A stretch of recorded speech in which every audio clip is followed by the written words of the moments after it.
الحمد للہ رب العالمین والعاقبۃ للمتقین والصلاة والسلام علی سید الانبیاء والمرسلین قال اللہ تعالی وتبارک فی القرآن المجید والفرقان الحمید بسم اللہ الرحمن الرحیم قال اللہ تعالی وتبارک فی شان حبیبہ مخبرا وعامرا ان اللہ وملائکتہ یصلون علی النبی یا ایھا الذین آمنوا صلوا علیہ وسلموا تسلیما صلاۃ والسلام علیک یا رسول اللہ وعلی آلک واصحابک یا حبیب اللہ۔ تمام حمد و ثنا، تعریف و توصیف اللہ جل مجدہ الکریم کی ذات بابرکات کے لیے، جو خالق کائنات بھی ہے اور مالک شہشہات بھی۔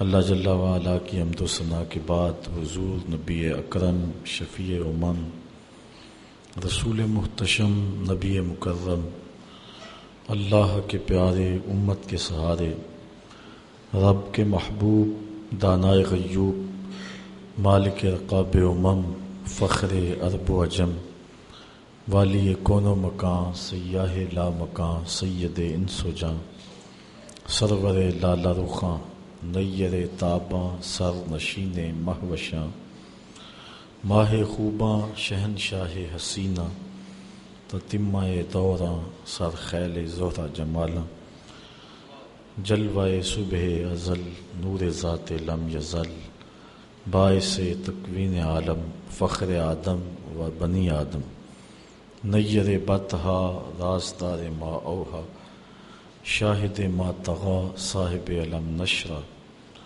معصوم آمنہ احمد مجتبیٰ، حضرت محمد مصطفیٰ صلی اللہ علیہ وسلم کے حضور ناز میں عقیدتوں، ارادتوں، محبتوں اور نیاز مندیوں کا خراج پیش کرنے کے بعد، واجب الاحترام ذوی الاحتشام برادران اسلام، السلام علیکم ورحمۃ اللہ وبرکاتہ۔ حضرت انس رضی اللہ تعالی عنہ حضور علیہ السلام کے خادم خاص ہیں، اور انہیں 10 سال تک حضور کی خدمت کا موقع نصیب ہوا۔ جب حضور مکے سے ہجرت فرما کر کے مدینہ تشریف لائے تو اس وقت 7-8 سال عمر تھی، تو ان کی والدہ ماجدہ حضرت ام سلیم رضی اللہ تعالی عنہا حضرت انس کو حضور کی خدمت میں پیش کر دیا کہ یہ آپ کی نوکری کیا کرے گا۔ کہتے ہیں میں نے پورے 10 سال تک حضور کی خدمت کی، اور 10 سال میں ایک بار بھی حضور نے مجھے اف نہیں کہا۔ کبھی ایسا ہوتا کہ مجھ سے کوئی برتن ٹوٹ جاتا تو ازواج مختارات میں سے کوئی مجھے کہنا چاہتا تو حضور فرماتے کہ چھوڑو، اس برتن کی عمر ہی اتنی تھی۔ تو مجھے بھی ساری زندگی حضور علیہ السلام کی نوکری اور سعادت مندی اور حضور کی غلامی کا اعزاز اور حضور علیہ السلام کی خدمت میں حاضری کا اعزاز، فخر دیتا رہے گا۔ تو کہتے ہیں کہ حضور نے مجھ سے بہت کچھ ارشاد فرمایا۔ ان باتوں میں سے جو حضرت انس کو حضور نے ارشاد فرمائی، ایک بات یہ ہے کہ حضور نے ارشاد فرمایا ثلاث من کن فیہ وجد حلاوت الایمان، کہ 3 چیزیں ایسی ہیں کہ اگر کسی شخص میں وہ پائی جائیں تو وہ ایمان کی لذت پا لے گا، ایمان کا سرور اسے نصیب ہو جائے گا۔ حلاوت مٹھاس کو کہتے ہیں، ایمان کی ایک مٹھاس ہے جو انسان محسوس کرتا ہے، جس طرح عبادت کا ایک لطف ہے، ایک ذائقہ ہے، ایک مزہ ہے، نماز کا ایک لطف ہے، قیام کا مزہ ہے، سجدے کا مزہ ہے، سحری کا لطف ہے، افطاری کا لطف ہے، صلاۃ التراویح کا ایک مزہ ہے، اعمال کا ایک لطف، اعمال کی ایک حلاوت ہے۔ پھر ان اعمال کی مختلف اوقات میں حلاوت الگ ہے۔ اگر نماز فجر کے وقت پڑھو تو اس کا لطف اور ہے، اگر تہجد کے وقت پڑھو تو اس کا مزہ اپنا ہے، دوپہر کے وقت پڑھو تو اس کا لطف اپنا ہے، اور وہی نماز ماہ صیام رمضان کو نصیب ہو جائے تو پھر لطف اور ہے۔ اس طرح مقامات کے فرق سے ان کی حلاوت میں فرق ہوتا ہے۔ گھر میں نماز پڑھو تو لطف اور ہے، مسجد میں آ کر کے پڑھو تو مزہ اور ہے، اور اگر پیشانی کو سجدے کے لیے حرم کا صحن مل جائے تو پھر مزہ اور ہے، اور اگر ریاض الجنہ کی دھرتی مل جائے تو پھر لطف اور ہے۔ اسی لیے افطاری گھر میں کرو، بچوں کے ساتھ بیٹھ کے مزہ اور ہے، آپ دوستوں میں بیٹھ کے کرتے ہیں، مسجد میں بیٹھ کے کرتے ہیں، حلاوت ہر افطار کی ایک الگ نصیب ہوتی ہے۔ لیکن اگر افطار کے لیے مسجد نبوی کا صحن مل جائے تو پھر اس کا ذائقہ کچھ اور ہی ہے۔ تو ہر عمل کا ایک ذائقہ ہے، ایک حلاوت ہے، ایک لذت ہے۔ اسی طرح ایمان کی ایک حلاوت ہے جو مومن محسوس کرتا ہے، لیکن وہ پائے گا کون؟ تو حضور نے فرمایا جس کے اندر 3 چیزیں پائی جائیں وہ ایمان کی مٹھاس پا لیتا ہے، وہ ایمان کی لذت پا لیتا ہے۔ پہلی چیز ان یکون اللہ ورسولہ احب الیہ مما سواہما، اتنے محبوب ہوں اللہ اور اس کے رسول کہ کوئی اور شے اتنی محبوب نہ ہو۔ جب یہ کیفیت دل کی پائے گا تو پھر ایمان کی حلاوت نصیب ہوگی۔ سب سے زیادہ اللہ اور اس کے رسول سے محبت کرے۔ دوسری بات وَأَن يُحِبَّ الْمَرْءُ لَا يُحِبُّهُ إِلَّا لِلَّهِ، کہ بندہ جس سے بھی محبت کرے اللہ کے لیے کرے۔ یہ اگر کیفیت پیدا ہو گئی کہ جس سے بھی پیار کرے، جس سے بھی محبت کرے اس کی وجہ سے ہی کرے۔ ہم نے قطرہ دیکھا نہ کبھی دریا پہ غور کیا، بس جہاں تیری جھلک نظر آئی وہیں ڈوب گئے۔ تو اس مقصد کے لیے اللہ کے لیے محبت اور اللہ کے لیے بغض، اگر یہ زندگی کا اسلوب بن جائے۔ تیسری چیز وَإِن يَكْرَهَ أَن يَعُودَهُ فِي الْكُفْرِ بَعْدَ إِذْ أَنْقَذَهُ اللَّهُ مِنْهُ كَمَا يَكْرَهُ أَن يُلْقَى فِي النَّارِ، اللہ تعالیٰ نے کفر سے بچا لیا اور بندہ آ گیا ایمان میں، اب دوبارہ کفر کی طرف لوٹنا اتنا مشکل ہو کہ آگ میں جانا آسان ہو، کفر کی طرف جانا مشکل ہو۔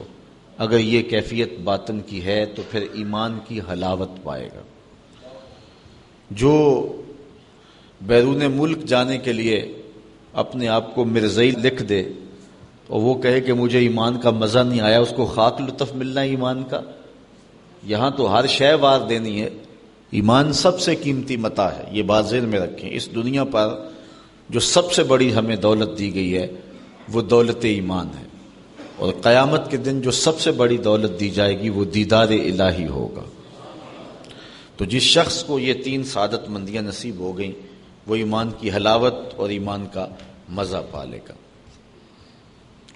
حضرت ابو کبشہ الانماری رضی اللہ تعالی عنہ روایت کرتے ہیں کہ حضور نبی رحمت صلی اللہ علیہ وآلہ وسلم نے ارشاد فرمایا ثلاث اقسم علیہن، 3 چیزیں ایسی ہیں کہ جن پر میں محمد ہو کے قسم کھاتا ہوں، میں قسمیہ طور پہ ان 3 چیزوں کو بیان کرتا ہوں۔ وہ 3 چیزیں کون سی ہیں؟ پہلی چیز ما نقص مال عبد من صدقہ، حضور علیہ السلام فرماتے ہیں پہلی چیز تو یہ ہے جس کو میں قسم کھا کے کہتا ہوں کہ صدقے سے مال گھٹتا نہیں ہے۔ یعنی پہلی بات میں تمہیں یہ بتاتا ہوں کہ صدقے سے مال گھٹتا نہیں ہے۔ تمہارا کیلکولیٹر کہتا ہے کہ کم ہو جائے گا، 100 روپیہ تھا 10 روپے صدقے کر دیا باقی 90 رہ گئے۔ اپنے اکاؤنٹنٹ سے پوچھو وہ بھی یہی کہے گا کہ 10 کم ہو گئے اور باقی 90 رہ گئے۔ لیکن اللہ کے محبوب فرماتے ہیں میں قسم فرما کے کہتا ہوں کہ صدقے سے مال گھٹتا نہیں ہے. یہ تجربہ کر کے دیکھ لیں. دوسری بات، ولا ظلم عبد مظلمۃ صبر علیہا الا زادہ اللہ عز وجل عزہ. جب کسی پہ کوئی شخص ظلم کرے اور وہ اس پہ صبر کرے تو حضور فرماتے ہیں میں قسم کھا کے کہتا ہوں کہ اس کی عزت میں اضافہ ہوگا.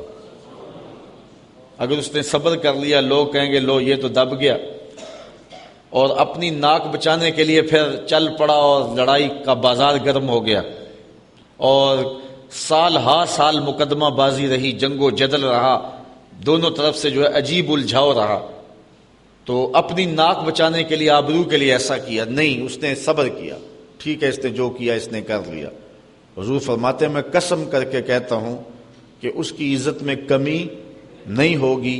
اس صبر کرنے کی برکت سے اللہ تعالیٰ اس کی عزت میں اضافہ فرمائے گا. تیسری بات، حضور علیہ السلام نے ارشاد فرمایا ولا فتح عبد باب مسألۃ الا فتح اللہ علیہ باب فقر. اگر کسی شخص نے سوال کا دروازہ کھول لیا، مانگنا شروع کر دیا، تو حضور فرماتے ہیں کہ میں قسم کھا کے کہتا ہوں کہ اس نے محتاجی کا دروازہ کھول لیا. یعنی ساری زندگی اس کا فقر ختم.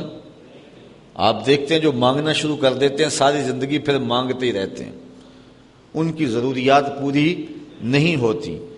حالانکہ جو مانگنے والے ہیں بعض کا اتنا مانگ لیتے ہیں کہ عام مزدور اور عام شخص بھی اتنی کمائی نہیں کرتا، وہ جو ہے مانگ مانگ کے اکٹھا کر لیتے ہیں، لیکن ان کی محتاجی ختم نہیں ہوتی. یہ اللہ کے محبوب نے قسم فرما کے کہا ہے. تو یہ تین چیزیں یاد رکھ لیں. صدقے سے مال کم نہیں ہوتا، معاف کر دینے سے عزت میں فرق نہیں پڑتا بلکہ عزت اللہ زیادہ کر دیتا ہے.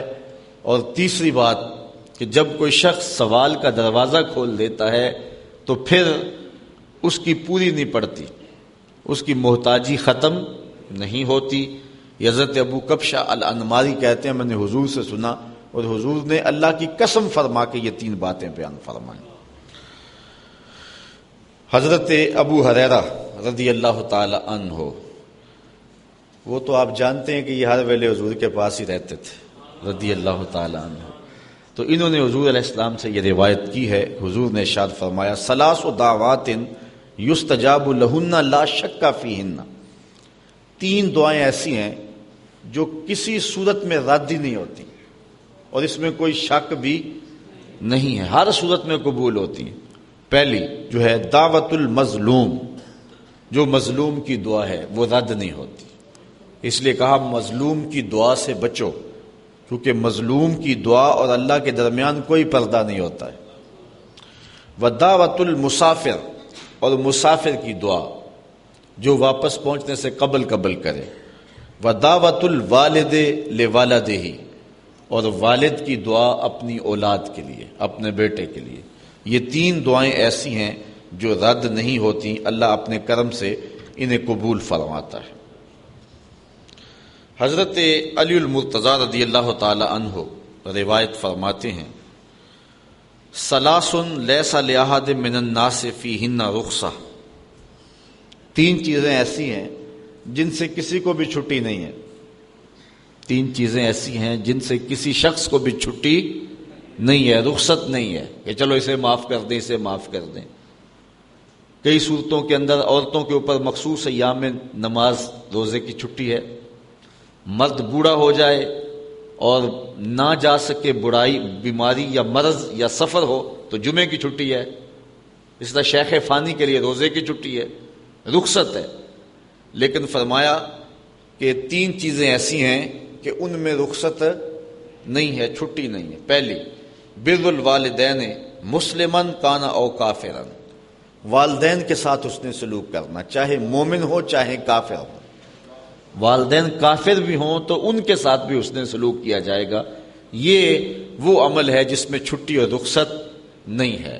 بندہ کہے کہ میرا والد میری والدہ وہ کافرہ ہیں یا کافر ہیں، جس طرح کہ حضور سے صحابہ نے پوچھا.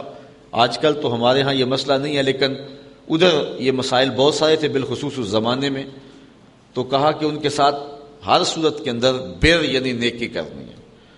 دوسرا والوفاء بالعہد لمسلم کان او کافرا، دوسرا عہد کا پورا کرنا، وہ چاہے مسلمان سے کیا ہو چاہے کافر سے کیا ہو، وہ عہد نہیں توڑ سکتے ہیں، جو بھی صورت حال ہو، وہ کافر بھی ہو، عہد کی پاسداری کرنی ہے۔ تیسری بات وَأَدَاءُ الْأَمَانَةِ إِلَى مُسْلِمٍ كَانَ أَوْ كَافِرًا، امانت کا ادا کرنا، اگر تمہارے پاس کسی نے امانت رکھی ہے تو اس کو ادا کرنا ہے، چاہے وہ مومن ہو اور چاہے وہ، اور آپ جانتے نہیں ہیں کہ لوگ حضور کے مکان کا محاصرہ کیے ہوئے ہیں اور آقا کریم علیہ السلام ان کے محاصرے سے نکل گئے، لیکن حضرت مولا کائنات سیدنا علی المرتضیٰ رضی اللہ تعالی عنہ کو اپنے بستر پہ لٹایا اور کہا صبح اٹھ کے ان کی امانتیں دے کے آنا، وہ خون کے پیاسے ہیں، لیکن حضور کو خیال ہے کہ ان کی امانتیں ضائع نہ ہوں۔ اچھا، کسی نے حضرت علی المرتضیٰ سے پوچھا کہ تمہیں پھر نیند آ گئی تھی؟ حضور کے گمان میں وہ تمہیں بھی تو نقصان پہنچا سکتے تھے، انہیں تو نہیں پتا کہ پردے میں کون لیٹا ہوا ہے، تو وہ تمہیں بھی تو نقصان پہنچا سکتے تھے، تو تم سو گئے تھے، حضور نے تمہیں کہا کہ امانتیں دے کے آنا، تو رات پھر بڑی مشکل گزری ہوگی۔ حضرت مولا کائنات فرمانے لگے ڈٹ کے سویا تھا۔ کہا نیند کیسے آئی تھی؟ کہا حضور نے کہا تھا اے علی سو جاؤ، صبح اٹھنا، لوگوں کی امانتیں دینا اور تم بھی مدینے آ جانا۔ مجھے یقین تھا کہ میں اٹھوں گا بھی، امانتیں بھی واپس کروں گا اور خیریت سے مدینے بھی پہنچوں گا، مجھے حضور کے فرمان پہ اتنا یقین تھا۔ اللہ اکبر۔ تو حضور علیہ الصلوۃ والسلام نے فرمایا کہ یہ 3 چیزیں ہیں کہ جن کی رخصت نہیں ہے۔ حضرت انس رضی اللہ تعالیٰ عنہ سے ایک روایت ہے کہ حضور نے ارشاد فرمایا ثلاث منجیات، 3 چیزیں ہیں جو نجات دینے والے، جو شخص ان 3 چیزوں کو اپنائے گا وہ نجات پائے گا۔ پہلی چیز خشیت اللہ تعالیٰ فی السر والعلانیہ، اللہ سے ڈرنا، چاہے وہ تم لوگوں کے سامنے ہو چاہے تم پوشیدہ بیٹھے ہوئے ہو، سر و اعلان میں، مخفی اور ظاہر، ہر صورت میں اللہ کا ڈر۔ والعدل فی الرضاء والغضب، اور غصے میں اور خوشی کے موقع پہ عدل و انصاف کرنا، کسی موقع پہ بھی عدل کا دامن نہ چھوڑنا۔ کسی شخص پہ غصہ ہے اور آپ جو ہیں وہ پرے پنچایت کے اندر 5 بنا دیے گئے ہیں، تو آپ اس کے خلاف فیصلہ دیتے ہیں، تو یہ غضب کی وجہ سے آپ نے عدل کو چھوڑا۔ اور کوئی شخص آپ کا بہت زیادہ محبت کرنے والا ہے اور آپ نے اس کی محبت کی وجہ سے اس کے حق میں فیصلہ دے دیا، تو یہ بھی جو ہے وہ زیادتی ہے۔ خوشی ہو غم ہو، کسی پہ غصہ ہو کسی پہ خوشی ہو، ہر صورت کے اندر عدل کے دامن کو نہ چھوڑنا۔ اور حضور علیہ السلام نے اس بات کو اس انداز کے ساتھ اپنے دین میں جاری کیا۔ ایک قبیلے کی خاتون جس کا نام فاطمہ تھا، اس نے چوری کر لی، لوگوں نے کہا نیا نیا اسلام لایا یہ قبیلہ، تو اگر اس خاتون کے ہاتھ کاٹ دیے گئے تو کہیں اسلام سے منحرف ہی نہ ہو جائیں۔ تو حضور کی خدمت کے اندر حضرت زید بن حارثہ رضی اللہ تعالی عنہ کے ذریعے سے انہوں نے عرض کی کہ حضور ذرا ان کے لیے تھوڑی سی نرمی کر لی جائے، رخصت دے دی جائے۔ اور صحابہ جو کچھ کہہ رہے تھے ایک اچھے جذبے سے کہہ رہے تھے۔ آقا کریم علیہ السلام نے فرمایا بلال لوگوں کو منادی کر دو اور ممبر بچھا دو۔ ممبر بچھ گیا، منادی کر دی گئی، لوگ جمع ہو گئے۔ فرمایا تم سے پہلے لوگ اسی لیے ہلاک ہوئے کہ جب ان میں سے کوئی اہم شخص گناہ کرتا تو اس سے نرمی کر لی جاتی اس پر، اور جب کوئی غریب آدمی کوئی گناہ کرتا تو اس پر سزا نافذ کر دی جاتی۔ فرمایا میری شریعت میں ایسا نہیں ہوگا، بلکہ حضور نے ایک تاریخی جملہ ارشاد فرمایا لو سرقت فاطمہ بنت محمد لقطع محمد یدہا، کہا یہ تو فاطمہ قبیلہ اسود کی بیٹی ہے، اگر میری بیٹی فاطمہ بھی چوری کرتی میں اس کا بھی ہاتھ کاٹتا۔ یہ حضور علیہ الصلوۃ والسلام نے عدل و انصاف اور ضابطوں کی پابندی کا حکم دیا۔ والقسط فی الفقر والغنا، اور تیسری بات کہ فقر ہو یا غنا ہو، دونوں صورتوں کے اندر میانہ روی اختیار کرنا۔ یہ 3 چیزیں جس کے پاس ہوں حضور فرمایا کہ یہ 3 چیزیں نجات دینے والی ہیں۔ خشیت اللہ فی السر والعلانیہ، یہ دنیا اور آخرت کے اندر بندے کے لیے بہتری کی ضمانت ہے، اللہ سے ڈرے گا تو آخرت ٹھیک ہو جائے گی۔ والعدل فی الرضا والغضب، اس سے معاشرے کے اندر جو ہے وہ بہتری پیدا ہوگی۔ والکسد فی الفقر والغنا، اور اس کے اندر انسان کی اپنی نجی اور خان کی زندگی کے اندر جو ہے وہ جمال پیدا ہوگا، مشکل میں نہیں پڑے گا، ہر حالت کے اندر جو ہے وہ میانہ روی کو جو ہے وہ برقرار رکھے۔ تو ان 3 فرامین کے اندر جو ہے وہ ہماری آخرت، ہماری معاشرت اور ہماری نجی زندگی، ان تینوں کے لیے روشنی موجود ہے، اور آخرت کی بہتری تو ساتھ ساتھ ہے ہی۔ حضرت انس رضی اللہ تعالی عنہ سے ہی یہ روایت ہے، حضور نے ارشاد فرمایا ثلاث من کن فیہ فہو منافق وان صام وصلی وحج واعتمر۔ حضور نے فرمایا جس میں 3 چیزیں ہیں وہ پکا منافق ہے، اگرچہ نماز پڑھے، روزہ رکھے، حج کرے اور عمرے کو جائے، جو مرضی کرے، لیکن وہ منافق ہے۔ یہاں منافق اعتقادی مراد نہیں ہے، عملی نفاق مراد ہے۔ وقال انی مسلم، اور ساتھ یہ کہے بھی کہ میں تو مسلمان ہوں، میں تو حضور کا غلام ہوں، یہ کہتا بھی رہے اور نماز بھی پڑھے، روزہ بھی رکھے، حج بھی نہ چھوڑے، ہر سال عمرہ بھی کرے، لیکن فرمایا کہ 3 اگر اس کے اندر چیزیں ہیں تو وہ منافق ہیں۔ پہلی چیز اذا حدث کذب، جب بولے تو جھوٹ بولے۔ حضور نے فرمایا صلی اللہ علیہ وسلم نے، جب کوئی شخص جھوٹ بولتا ہے تو اس کے منہ سے بدبو نکلتی ہے، اور اس کی وجہ سے رحمت کے فرشتے 1 میل دور چلے جاتے ہیں۔ اللہ اکبر۔ وَإِذَا وَعَدَ أَخْلَفَ، اور دوسری بات، جب وہ وعدہ کرے تو وعدہ توڑ دے، وعدہ خلاف کرے۔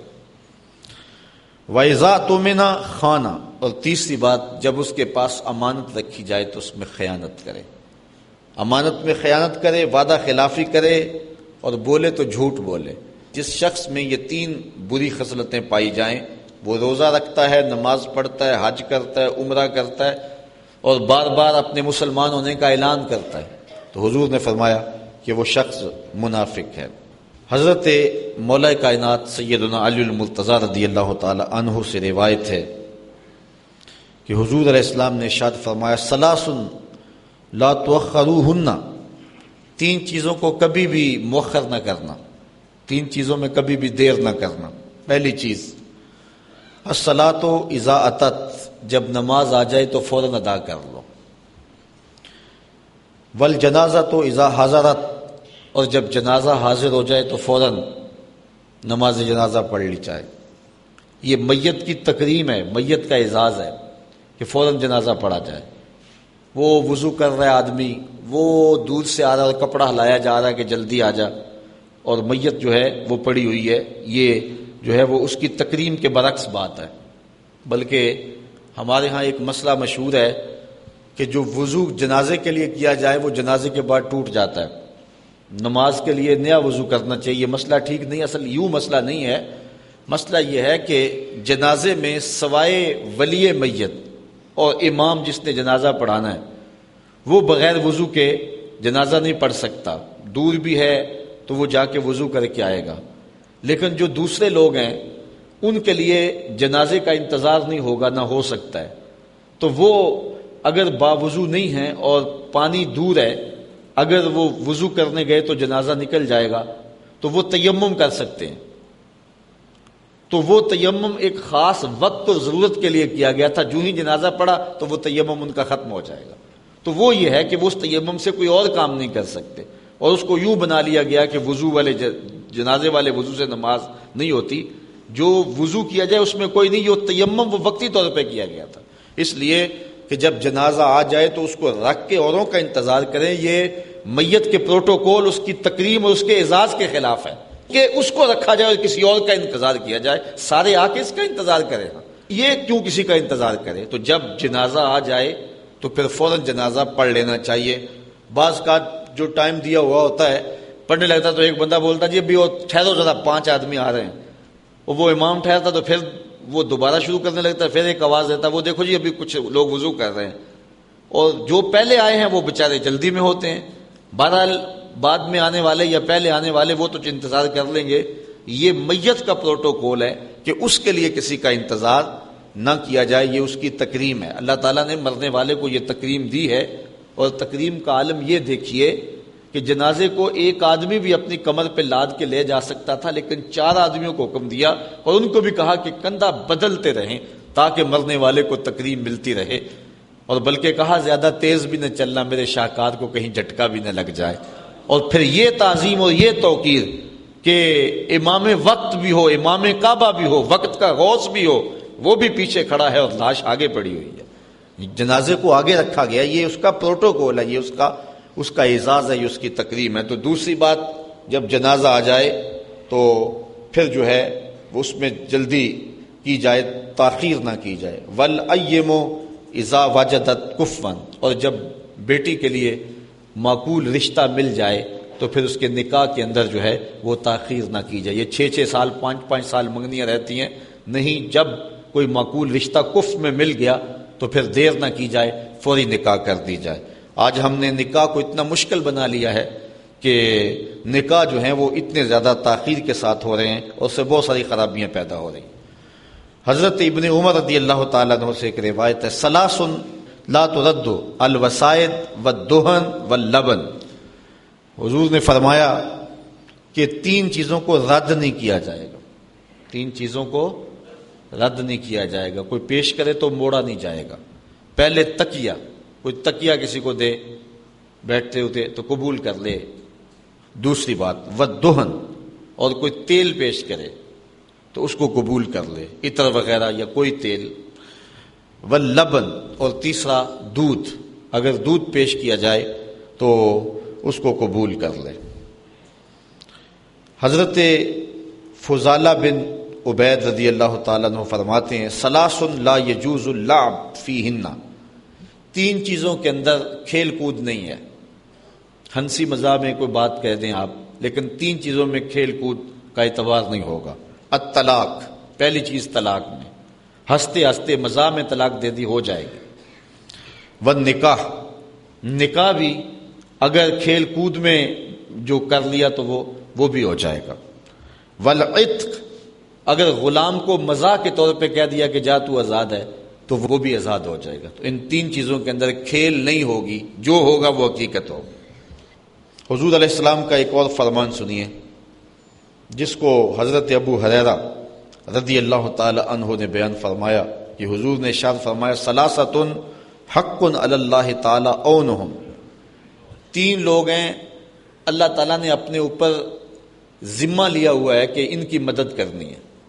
3 لوگوں کی مدد اللہ نے اپنے اوپر لازم کی ہوئی ہے۔ وہ 3 لوگ کون سے ہیں؟ المجاہد فی سبیل اللہ، جو مجاہد اللہ کے راستے میں چلتا ہے، اللہ تعالیٰ اپنے ذمہ کرم پہ اس کی مدد لے لیتا ہے، اس کی مدد اللہ کے ذمہ کرم پہ۔ دوسرا والمکاتب الذی یرید الادا، وہ غلام کہ جو اپنے آقا سے طے کر لے کہ میں زرے کتابت دے دیتا ہوں، تجھے پیسے دے دیتا ہوں تو تو مجھے آزاد کر دے، اور وہ کمائی کرے، محنت کرے، اللہ اس کے رزق میں برکت ڈالے گا کہ وہ اپنے مالک کو دے کر کے اپنی آزادی چالے۔ اور تیسرا شخص والناکح الذی یرید العفاف، وہ نکاح کرنے والا شادی شدہ شخص جو ارادہ کرے کہ اے اللہ میرا نکاح ہو گیا ہے، میں اپنی پاک دامنی پہ حرف نہیں آنے دوں گا، اپنی نظر کو بھٹکنے نہیں دوں گا، خیال کو بہکنے نہیں دوں گا، تو اگر وہ ارادہ کر لے تو اللہ تعالیٰ اس کی مدد فرماتا ہے اور اس کے لیے اس امر کو آسان فرما دیتا ہے۔ حضرت ابن عمر رضی اللہ تعالیٰ عنہ سے ایک اور روایت ہے، کہتے ہیں ثلاثۃ علی کسبان المسک یوم القیامہ یغبطہم الاولون والآخرون، 3 لوگ ایسے ہیں قیامت کے دن کستوری کے ٹبے پہ بیٹھے ہوں گے، کستوری کا ایک بہت بڑا ڈھیر ہوگا، اس کے اوپر بیٹھے ہوں گے، اور ان کو دیکھ کر جو گزرے ہوئے ہوں گے وہ بھی رشک کریں گے، جو بعد میں آنے والے ہوں گے وہ بھی رشک کریں گے کہ یہ کون خوش نصیب لوگ ہیں کہ یہاں بیٹھے ہوئے ہیں۔ وہ شخص کون ہے؟ عبد ادى حق اللہ و حق موالی ہے، وہ غلام جس نے اپنے آقا کا بھی حق ادا کیا اور جس نے اپنے اللہ کا بھی حق ادا کیا۔ اللہ اکبر، دونوں کے حق ادا۔ حضرت رابعہ بصریہ کی مثال ہمارے سامنے ہے، سارا دن اپنے مالک کی خدمت کرتی تھی اور رات ہو جاتی تو مصلی بچھا کے کہتی وہ میرا مجازی مالک تھا، اب میں حقیقی مالک کے حضور آنے لگی، ساری رات مصلی پہ گزار دیتی۔ اور اللہ نے وہ درجہ عطا کیا حضرت رابعہ بصریہ سلام اللہ علیہا کو کہ قیامت تک آنے والی عورتیں ان کے اس مقدر پہ ناز کرتی۔ اللہ اکبر، تیری غلامی پہ آزادیاں قربان۔ ایک شخص وہ وَرَجُلٌ يَؤُمُّ قَوْمًا وَهُمْ بِهِ رَاضُونَ، اور وہ آدمی جو کسی قوم کی امامت کرتا ہے اور لوگ اس پہ راضی بھی ہیں، خوش بھی ہیں۔ امامت دو طرح کی ہوتی ہے، ایک امامت صغرا، ایک امامت کبرا۔ یہ جو مصلی کی امامت ہے یہ امامت صغرا ہے، چھوٹی امامت، اور یہ جو تخت و تاج ہے، حکومت ہے، یہ امامت کبرا ہے۔ یہ بات ذہن میں رکھیں، تو یہ بھی امامت ہے اور وہ بھی امامت ہے۔ تو وہ بھی امام ہوگا جو ملک کا سربراہ ہوگا، اور جو مصلی کے اوپر بیٹھتا ہے وہ بھی امام ہوگا۔ ان سے دونوں مراد ہے۔ جو آدمی اس انداز سے قوم کی امامت کرتا ہے کہ قوم اس پہ خوش بھی ہے، قوم اس پہ راضی بھی ہے، قیامت کے دن کستوری کے ٹبے پہ بیٹھا ہوگا۔ اور جس کو اس کے مقتدی گالیاں دیتے ہیں، برا بلا کہتے ہیں، اور جس جو ہے وہ امام کو، امام وقت کو، جس حاکم کو اس کی رعایا ہے وہ برا کہتی ہیں، اور دعا مانگنی کہ یا اللہ اس کمینے سے جان ہی چھوٹ جائے، تو مجھے بتاؤ کہ اس شخص کا کیا حال ہوگا اور کتنا رسوا ہوگا قیامت کے دن۔ تو جو شخص امامت کے مصلی پہ بیٹھا یا امامت کے تخت پہ بیٹھا، اقتدار کی کرسی پہ بیٹھا، اور اس انداز سے اس نے اقتدار اور امامت کا حق نبھایا کہ اس کی قوم اس پہ راضی تھی، سارے اس کو دعائیں دیتے تھے۔ نوشیروان نے عدل کیا، حضور علیہ السلام اس زمانے میں پیدا ہوئے، اور حضور فرمایا کرتے تھے مجھے فخر ہے کہ میں عادل بادشاہ کے زمانے میں پیدا ہوا ہوں، عادل بادشاہ کے زمانے میں پیدا ہوا ہوں، اس بات پہ مجھے ناز ہے۔ آج جس دور میں ہم جی رہے ہیں، دنیا کے اوپر عدل تو نظر ہی نہیں آ رہا۔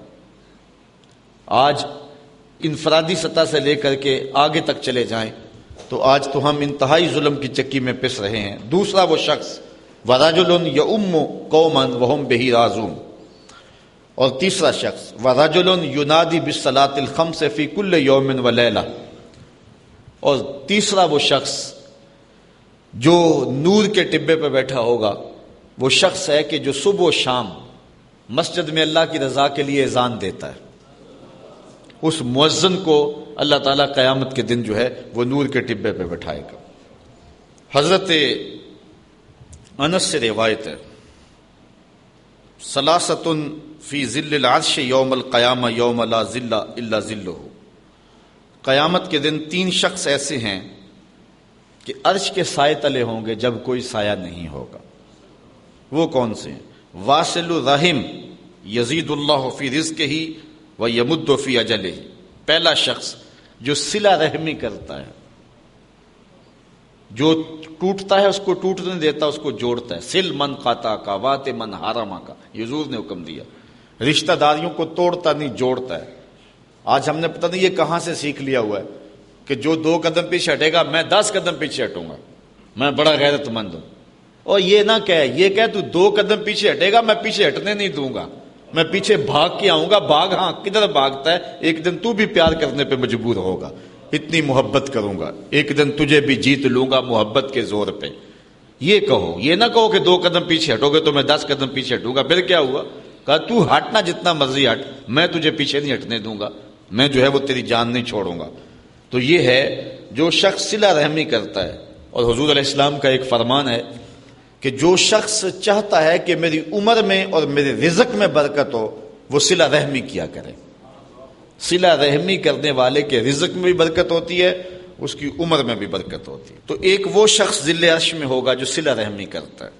دوسرا وَإِمْرَأَةٌ مَاتَ زَوْجُهَا وَتَرَكَ عَلَيْهَا أَيْتَامًا صِغَارًا فَقَالَتْ لَا أَتَزَوَّجُ أُقِيمُ عَلَى إِيتَامَ حَتَّى يَمُوتُ أَوْ يُغْنِيهِمُ اللَّهُ، وہ عورت جس کا شوہر فوت ہو گیا اور اس کی گود میں شوہر کے چھوٹے چھوٹے یتیم بچے تھے، تو اس عورت نے کہا کہ میں نکاح نہیں کروں گی یہاں تک کہ میں یتیموں کو پالوں گی۔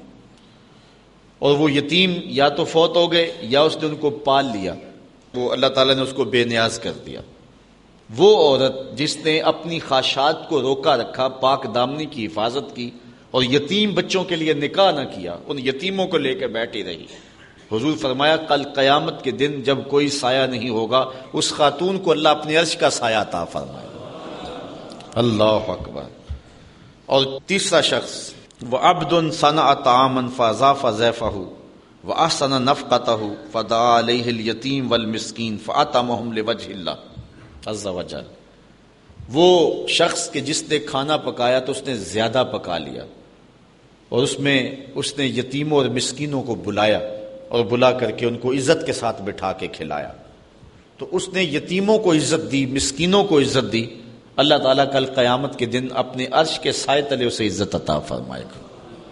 اس عنوان سے حضرت سلیمان رضی اللہ تعالی عنہ سے ایک روایت ہے، ثلاثۃ من الجاہلیہ، تین چیزیں جاہلیت سے ہیں اور آج بھی ہمارے معاشرے میں بھی پائی جاتی ہیں، جو حضور علیہ السلام کا فرمان ہے کہ تین چیزیں ان کا تعلق جہالت سے ہے۔ الفخر بالاحساب والطعن فی الانساب والنیاحۃ، ایک حسب و نسب پہ اترانا، میں فلاں ہوتا ہوں، میں فلاں ہوتا ہوں، اس بات پہ اترانا، یہ سوائے جہالت کے اور کچھ نہیں ہے۔ اور دوسرا والطعن فی الانساب، نسب میں کسی کو طعنہ زنی کرنا کہ تو چھوٹے باپ کا بیٹا ہے۔ آج کل ہمارے دیہاتوں میں، شہروں میں، بستیوں میں امیر غریب کی تقسیم، چودھری کمی کی تقسیم، یہ ساری جو تقسیمات ہیں یہ جہالت کی پیداوار ہے۔ اسلام ان کی حوصلہ شکنی کرتا ہے۔ حضور نے حجۃ الوداع کے موقع پہ جو منشور انسانیت دیا اس میں واضح بیان کر دیا کہ کسی گورے کو کالے پر، کسی کالے کو گورے پر، عربی کو اجمی پر، اجمی کو عربی پر کوئی فضیلت نہیں ہے۔ ان اکرمکم عند اللہ اتقاکم۔ لیکن لوگ برادریوں پہ نازاں ہیں، خاندانوں پہ نازاں، حالانکہ یہ برادریاں اور خاندان جو ہیں یہ تعارف کے لیے ہیں، یہ تفاخر کے لیے نہیں ہے، لیکن لوگوں نے اس کو جو ہے وہ فخر کے طور پہ لیا ہوا ہے، اور کچھ لوگوں کو ان کے خاندانوں کی وجہ سے طعن و تشنیع کرتے ہیں کہ یہ چھوٹے اور نیچ خاندان کا ہے۔ حضور نے فرمایا یہ جہالت ہے، اور یہ تین چیزیں جو ہیں جہالت سے ہیں۔ پہلی چیز الفخر بالاحساب، اپنے حسب پر فخر کرنا، اور دوسرا والطعن فی الانساب، جو ہے وہ نسب کے اندر طعنہ زنی کرنا۔ حضرت بلال حبشی رضی اللہ تعالی عنہ کو کسی نے کہہ دیا، غالباً حضرت ابو ذر غفاری رضی اللہ تعالی عنہ نے، کہ تو کالی ماں کا بیٹا ہے، تو بس دل تھا کہ ٹوٹ گیا، حضور کی خدمت میں آئے تو رو پڑے۔ حضور نے فرمایا بلال کیا ہوا؟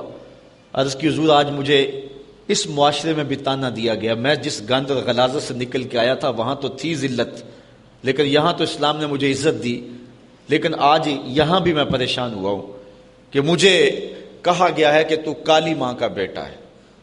تو حضور علیہ السلام نے فرمایا کہ جا کے ابو ذر کو کہو کہ یہ طعنہ آ کے اپنے نبی محمد کو بھی دے، اس لیے کہ میں جن عورتوں کا دودھ پیا ہے ان میں سے ایک خاتون حضرت ام ایمن ہے، اور ان کا رنگ سانولا تھا، اس لیے اگر یہ چیز طعنے کے طور پہ کہی جا سکتی ہے تو جا کے ان کو کہو کہ یہ اپنے نبی کو بھی آ کے پھر کہے۔ تو حضرت ابو ذر غفاری رضی اللہ تعالی عنہ کو جا کے جب حضرت بلال حبشی رضی اللہ تعالی عنہ نے کہا تو وہ اتنے پریشان ہوئے، بلکہ اپنا جوتا اتار کے ان کو دیا، کہا میرے منہ پہ مار جس سے میں نے یہ کہا تھا۔ تو نسب کے اندر کسی کو طعنہ زنی کرنا یا اپنے حسب پہ اترانا یہ سوائے جہالت کے اور کچھ نہیں ہے۔ اس شخص کی جہالت کے لیے کافی ہے کہ جو اپنے نسب پہ اتراتا ہے یا کسی شخص کے نسب پر اس کو کمینگی کا طعنہ دیتا ہے۔ تیسری بات والنیاحۃ، اور یہ بھی ہمارے معاشرے میں پائی جاتی ہے، یعنی وین کرنا۔ جب کوئی شخص فوت ہو جائے، یہ زیادہ تر عورتوں کے اندر یہ مرض پائی جاتی ہے، اور وہ سمجھتی ہیں کہ یہ شاید یہ بڑا کمال ہے، اور کسی میت پر بہت زیادہ رونا دھونا ہو اور چیخو پکار اور بین ہو تو عورتوں کے اندر اس کو کمال سمجھا جاتا ہے۔ تو یہ تین چیزیں جو ہیں وہ سوائے جہالت کے اور کچھ نہیں ہیں۔ ثلاثۃ من مکارم الاخلاق عند اللہ، حضرت انس سے روایت ہے، جو تین چیزیں ہیں وہ اچھے اخلاق سے ہیں، 3 چیزیں اچھے اخلاق سے ہیں۔ وہ 3 چیزیں کون سی ہیں؟ انتعفو عمن ظلمک، جو تیرے پہ ظلم کرے تو اسے معاف کر دے، یہ بڑے پن ہونے کی دلیل ہے، اخلاق عالیہ کی بات ہے۔ دوسری بات، جو تجھے محروم رکھے اس کی جھولیاں بھر دے۔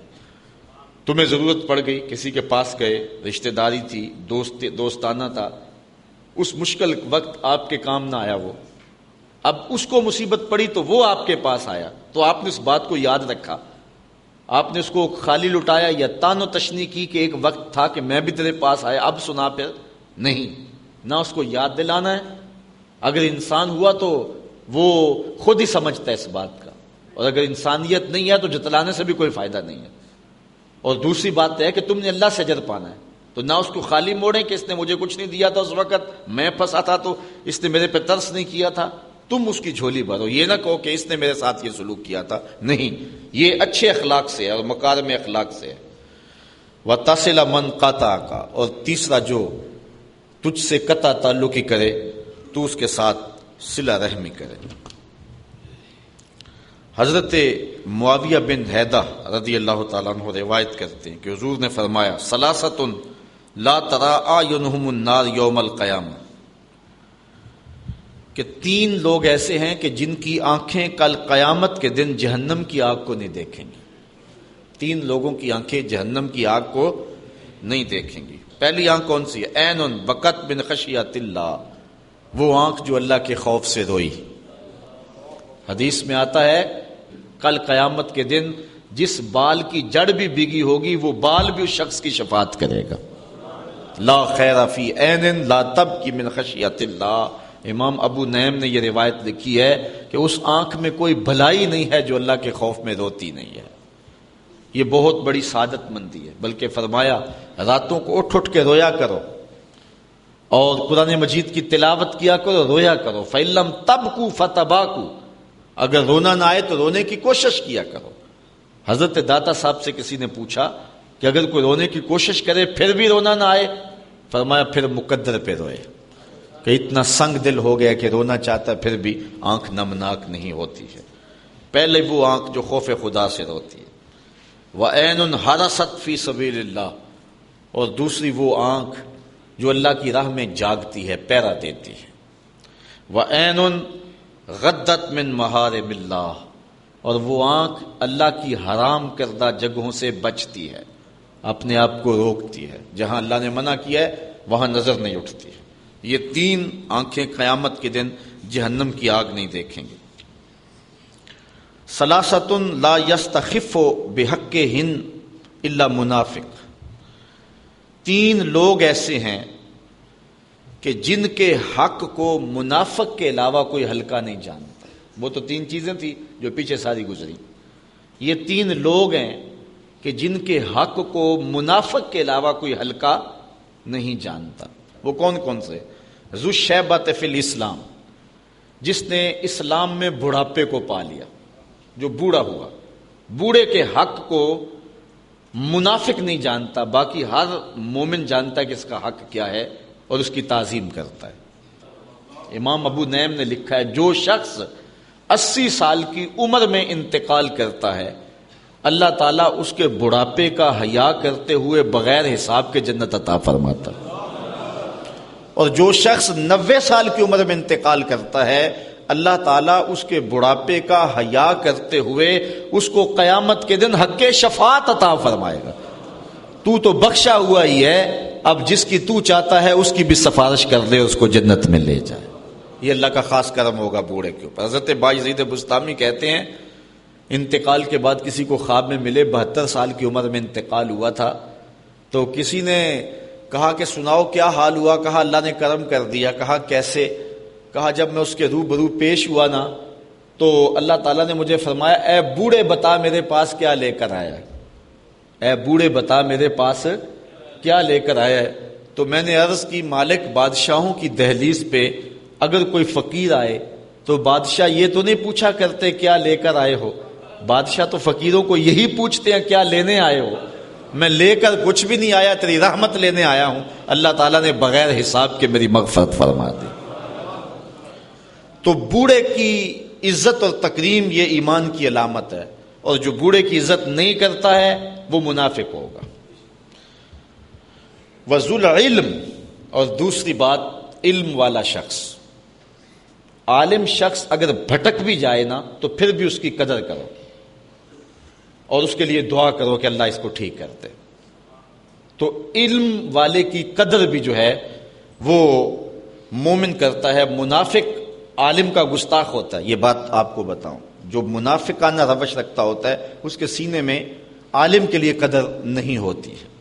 اور عالم وہ بابرکت ہستی ہے کہ حضور علیہ السلام نے فرمایا کہ عالم کے لیے کائنات کی ہر شے حتی الحیتان فی البحر، یہاں تک کہ سمندر کے اندر جو مچھلیاں ہیں وہ بھی اس کی زندگی کی دعا مانگتی ہیں۔ یہ کتنی بڑی بات ہے۔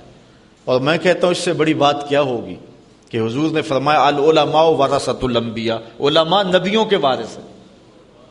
کتنی بڑی بات حضور نے فرمائی۔ سلطان محمود غزنوی اس حدیث پہ یقین نہیں رکھتا تھا، وہ کہتا تھا کہ شاید یہ علماء نے خود نہ حدیث گڑی ہوئی ہو کہ یہ علماء نبیوں کے وارث، اتنا بڑا اعزاز۔ دوسرا شک اس کو اپنے باپ کے بارے میں تھا، سلطان سبکتگین ہے یا کوئی اور۔ تیسرا اس کو شک قیامت کے بارے میں رہتا تھا۔ یہ ابتدائی زندگی کے حالات ہیں۔ ایک دن بادشاہ نکلا، آگے خادم سونے کا شمع دان لیے چل رہا ہے۔ اس نے ایک طالب علم کو دیکھا کہ وہ مدرسے میں سبق یاد کرتا ہے، مدرسے کی لالٹین میں تیل نہیں ہے، بھولتا ہے تو کتاب اٹھا کے ایک ہندو بنیے کی دکان پہ جا کے وہاں جلتے ہوئے گیس کی روشنی میں کتاب دیکھتا ہے، پھر آ کے یاد کرتا ہے، بھولتا ہے تو پھر جاتا ہے۔ بادشاہ نے پہلی مرتبہ تڑپ دیکھی تھی، دل پسیجا، وہ سونے کا شمعدان طالب علم کو دے دیا۔ طالب علم راضی ہوا تو اللہ کے رسول بھی راضی ہو گئے۔ بادشاہ واپس آیا، سویا مقدر جاگے، آقا کی زیارت نصیب ہوئی۔ اب سنو حضور علیہ السلام نے کیا فرمایا۔ فرمایا اے سبکتگین کے بیٹے محمود، آج تو نے میرے ایک وارث کی قدر کی ہے، کل قیامت کے دن میں تیری شفاعت کروں گا۔ حضور نے ایک جملہ ارشاد فرمایا، 3 شک بھی دور کیے، جنت کی بشارت بھی عطا فرمائی۔ تو یہ علماء کے لیے یہ کافی ہے کہ وہ حضور علیہ الصلوۃ والسلام کی جان نشینی کا اعزاز رکھتے ہیں۔ حضرت مولا کائنات سیدنا علی المرتضیٰ رضی اللہ تعالیٰ عنہ فرماتے ہیں کہ ہم جبار کی تقسیم پہ راضی ہیں، اس نے ہمیں علم دیا اور جاہلوں کو مال دیا۔ مال جو ہے یہ فرعون اور نمرود کی وراثت ہے، اور علم انبیاء کی وراثت ہے۔ تو جو ہوگا منافق وہ عالم کی قدر نہیں کرے گا۔ وَإِمَامٌ مُقْسِطٌ، اور تیسرا شخص جس کی منافق عزت نہیں کرتا وہ عادل حکمران ہے، امام مقسط ہے، عادل قاضی ہے۔ تو عادل قاضی کو علماء نے لکھا ہے الانحناء للسلطان اور لغیرہ مکروہ، کہ بادشاہ کے سامنے یا کسی اور کے سامنے جھکنا ممنوع ہے، اور ان کے ہاتھ چومنا بادشاہوں کے حکمرانوں کے یہ بھی ممنوع ہے۔ لیکن اگر کوئی عادل حکمران ہو جو عدل و انصاف سے دھرتی میں امن قائم کرے تو اس کا اگر ہاتھ چوم لیا جائے محبت سے تو یہ کراہت نہیں ہوگی، چونکہ وہ بھی اللہ تعالیٰ جل شانہ کی ایک عطا ہے جو انسانیت کو عطا کی گئی ہے۔ حضرت ابو ذر غفاری رضی اللہ تعالیٰ عنہ سے ایک روایت ہے، ثلاثۃ لا یکلمہم اللہ یوم القیامہ ولا ینظر الیہم ولا یزکیہم ولہم عذاب علیم۔ 3 لوگ ایسے ہیں قیامت کے دن اللہ ان سے کلام ہی نہیں فرمائے گا، انہیں پاک بھی نہیں کرے گا، ان کی طرف دیکھے گا بھی نہیں، وَلَهُمْ عَذَابٌ علیم، اور ان کے لیے عذاب بھی بڑا سخت ہوگا۔ نہ اللہ ان سے کلام کرے گا، نہ انہیں پاک کرے گا، اور نہ ان کی طرف نظر رحمت کرے گا۔ وہ 3 شخص کون ہیں؟ المسبل ازارہ، جو تکبر کی وجہ سے اپنی شلوار کو ٹخنوں سے نیچے لٹکاتا ہے، پہلا شخص ہو۔ دوسرا شخص والمنان الذی لا یؤتی شیئا الا منہ، وہ شخص جو کسی کو نہیں دیتا، اگر دیتا ہے تو جتلاتا ہے، جو خیرات دے کے، صدقہ دے کے، زکوٰۃ دے کے، مال دے کے، کوئی دان کر کے، احسان کر کے بعد میں جتلاتا ہے۔ اللہ تعالیٰ جل شانہ قیامت کے دن اس کو پاک کرنا، اس پہ رحمت کی نظر کرنا، اس سے کلام کرنا گوارا نہیں فرمائے گا۔ اور تیسرا شخص والمنفق سلعتہ بالحلف الکاذب، وہ شخص کہ جو جھوٹی قسمیں کھا کے کماتا ہے اور پھر اس کا صدقہ کرتا ہے، اس کی خیرات کرتا ہے۔ وہ خیرات کرنے والا شخص جو ہے وہ قیامت کے دن اللہ تعالیٰ جل شانہ اس پر نظر رحمت نہیں فرمائے گا۔ اور اس طرح حضرت ابو ہریرہ نے حضور سے 3 اور اشخاص کے بارے میں یہی بات سنی ہے، ثلاثۃ لا یکلمہم اللہ یوم القیامہ ولا یزکیہم ولا ینظر الیہم ولہم عذاب علیم۔ حضرت ابو ہریرہ رضی اللہ تعالی عنہ بیان فرماتے ہیں کہ حضور نے ارشاد فرمایا 3 اشخاص سے قیامت کے دن اللہ نہ کلام فرمائے گا، نہ انہیں پاک کرے گا، نہ ان کی طرف نظر رحمت کرے گا۔ وہ کون ہے؟ شیخ زان، پہلا شخص جو بوڑھا زانی ہے، بوڑھا ہو گیا لیکن برائیاں نہیں چھوڑی، ہڈیاں کمبن گوڈے کھڑکن تے اڑ گیا لک تیرا، اجے بھی بدیوں باز نہ آئیں جیو مرد دلیرا۔ میاں صاحب فرماتے ہیں کیا تیری بہادری ہے، قبر میں ٹانگیں ہیں، بچہ سمجھتا ہے میں جوان ہوں گا، جوان سمجھتا ہے میں بوڑھا ہوں گا، اب بوڑھے کے لیے کون سی منظر رہے گی سوائے قبر کے؟ تو فرمایا پہلا شخص جس کو اللہ نظر رحمت سے دیکھے گا بھی نہیں، پاک بھی نہیں کرے گا، اس سے کلام بھی نہیں کرے گا، ایک بوڑھا زانی۔ وَمَلِكٌ كَذَّابٌ، جھوٹا حکمران، وہ بادشاہ جو جھوٹ بولتا ہے۔ وَعَائِلٌ مُسْتَكْبِرٌ، اور تیسرا جو شخص غریب ہے اور اس کے باوجود تکبر کرتا ہے۔ امیر کا تکبر بھی اللہ کو پسند نہیں ہے، بادشاہ کا تکبر بھی پسند نہیں ہے۔ قیامت کے دن اللہ تعالیٰ سب سے پہلا جو ہے ارشاد یہی فرمائے گا، جب اسرائیل سور پھونکیں گے سارے لوگ مر جائیں گے، موت کی آغوش میں چلے جائیں گے، تو پھر اللہ تعالیٰ خطاب فرمائے گا این المتکبرون، تکبر کرنے والے کہاں ہیں؟ کوئی نہیں اٹھے گا۔ پھر فرمائے گا این الملوک، بادشاہ کہاں ہیں؟ تو کوئی نہیں اٹھے گا۔ پھر فرمائے گا انا المالک، میں بادشاہ ہوں، تکبر مجھی کو زیبا ہے۔ تو اللہ تعالیٰ تکبر کسی سے گوارا نہیں کرتا۔ الکبریاء ردائی، اس نے کہا کہ کبریائی میری چادر ہے، اور جو میرے سے میری چادر چھیننا چاہتا ہے میں اس کو جہنم کی آگ میں ڈالوں گا۔ تکبر جو ہے وہ کسی سے بھی اللہ پسند نہیں کرتا، لیکن جو شخص غریب ہو، مسکین ہو اور پھر تکبر کرے وہ اور زیادہ مکروہ ہے، اور اللہ تعالیٰ قیامت کے دن اس سے کلام بھی نہیں فرمائے گا۔ اللہ اکبر۔ اسی طرح 2-1 اور فرامین آپ کے سامنے رکھ کے اپنی گفتگو کو سمیٹ لیتا ہوں۔ حضرت ابو موسیٰ اشعری رضی اللہ تعالیٰ عنہ روایت کرتے ہیں ثلاثۃ یؤتون اجرہم مرتین، ذرا دیکھیے اس کی کرم نوازیاں۔ 3 لوگ ایسے ہیں کہ قیامت کے دن اللہ تعالیٰ ان کا اجر ان کو 2 بار عطا فرمائے گا۔ روزے کا 1 بار اجر دے دیا پھر دے گا، نماز کا اجر دے دیا پھر دے گا، حج کا اجر دیا پھر دے گا، ہر عمل کا اجر 2 بار دے گا۔ وہ لوگ کون ہیں؟ سنو ذرا۔ رجل من اہل الکتاب آمن بنبیہ وادرک النبی صلی اللہ علیہ وسلم وآمن بہ واتبعہ وصدقہ فلہ اجران۔ پہلا وہ شخص جو اہل کتاب سے تھا، اپنے نبی پر ایمان لایا، پھر حضور بھی آ گئے، پھر اس نے حضور علیہ السلام کی نبوت کو بھی قبول کیا اور حضور کی اتباع کی اور حضور کی تصدیق کی۔ پہلے عیسائی تھا پھر مسلمان بھی ہوا، پہلے یہودی تھا پھر اسلام کے دامن میں آیا، حضرت موسیٰ کو بھی مانتا، ان کی شریعت پہ بھی عمل کیا، پھر حضور کی شریعت پہ بھی عمل کیا، جس حضرت عبداللہ ابن سلام ہیں، کعب احبار ہیں یا دیگر لوگ۔ تو اللہ تعالیٰ جل شانہ قیامت کے دن اس شخص کو 2 اجر دے گا۔ دوسرا شخص وعبد مملوک ادى حق اللہ وحق سیدہ فلہ اجران، وہ غلام جو کہ اپنے آقا کا نوکر ہے، آقا کی ڈیوٹی بھی کرتا ہے اور مسلے پہ کھڑے ہو کے اپنے رب کی ڈیوٹی بھی کرتا ہے، اللہ ہر عمل کو اس کے 2 اجر عطا فرمائے گا۔ اور تیسرا شخص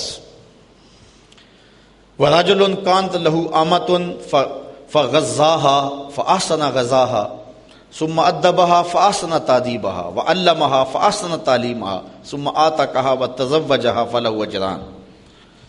جس شخص کی ملک میں کوئی لونڈی تھی، اس نے اس کو غذا دی، کپڑا پہنایا، لباس دیا، تربیت کی، اس کو تعلیم دلوائی، پھر اس کو آزاد کر دیا، پھر اس سے نکاح کر لیا، اللہ تعالیٰ اس شخص کو 2 اجر عطا فرمائے گا۔ اللہ اکبر۔ اب ذرا ایک اور حدیث سنیے اور دیکھیے کہ اللہ کی کرم نوازیاں کیسے برس رہی ہیں۔ آخری حدیث حضرت عبداللہ ابن مسعود رضی اللہ تعالیٰ عنہ سے ہے ثلاثۃ یحبہم اللہ عز وجل، 3 لوگ ایسے ہیں جن سے اللہ محبت فرماتا ہے، 3 لوگ ایسے ہیں جن سے اللہ محبت فرماتا ہے۔ پہلا شخص رجل قام من اللیل یتلو کتاب اللہ، وہ شخص جو رات کو اٹھ کے اللہ کی کتاب کی تلاوت کرتا ہے. دوسرا شخص وَرَجُلٌ تَصَدَّقَ صَدَقَةً بِيَمِينِهِ يُخْفِيهَا مِنْ شِمَالِهِ، وہ آدمی جو صدقہ کرتا ہے دائیں ہاتھ سے کرتا ہے، بائیں کو پتہ ہی نہیں چلتا ہے. تیسرا شخص وَرَجُلٌ كَانَ فِي سَرِيَّةٍ فَانْهَزَمَ أَصْحَابُهُ فَاسْتَقْبَلَ الْعَدُوَّ، وہ شخص کہ جو کسی محاذ پہ ڈٹا ہوا تھا، سارے لوگ بھاگ گئے لیکن وہ ڈٹ کے کھڑا رہا. حضور فرمائے یہ وہ لوگ ہیں کہ اللہ تعالیٰ ان لوگوں سے محبت فرماتا ہے. اللہ تعالیٰ جل شانہ ہمیں اپنی رضا والی زندگی عطا فرمائے اور اپنی یادوں اور محبتوں کا سرمایہ عطا فرمائے.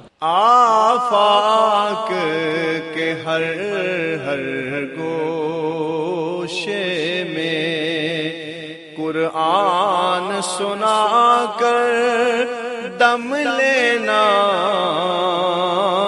اب رکنا نہیں، اب تھمنا نہیں، فردوس میں جا کر دم لینا.